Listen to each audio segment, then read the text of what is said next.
Kinontra ni United States Secretary Marco Rubio ang iginiit ni Democratic Senator Cory Booker na umano'y pagmamakaawa ng Amerika sa Iran na pumirma sa kasunduan.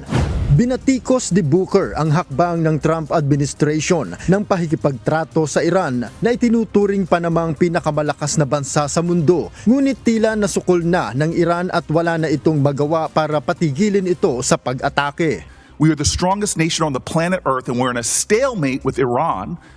And now we're begging to get back into a deal that you all trashed in the first place. There's no one begging, or no one's begging for anything here. The Iranians might be begging because their economy's losing hundreds of millions of dollars a day.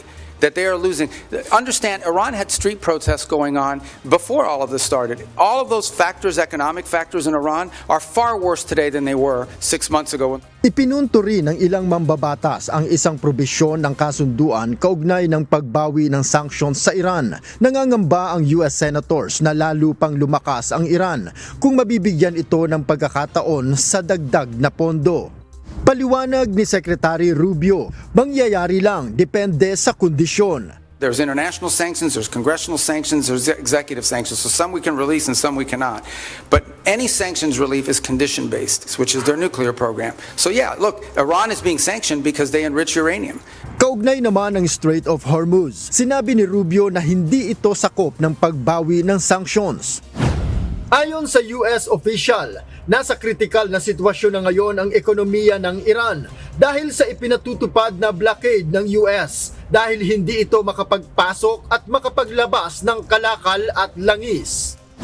Ang kapalit ng pagbubukas ng Strait of Hormuz o kung titigilan ng Iran ang pagharang sa US-Israel-linked vessels sa strait, ayon kay Rubio, ay babawiin naman ng US sa blockade nito sa mga pantalan ng Iran sa Persian Gulf at Gulf of Oman.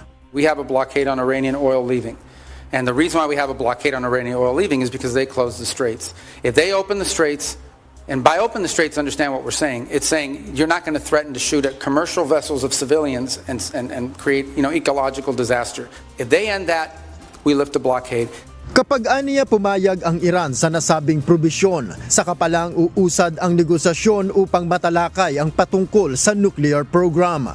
Kaya nga, wala aniyang magagawa ngayon ang Iran kundi pumayag sa kasunduan na iniaalok ng Amerika.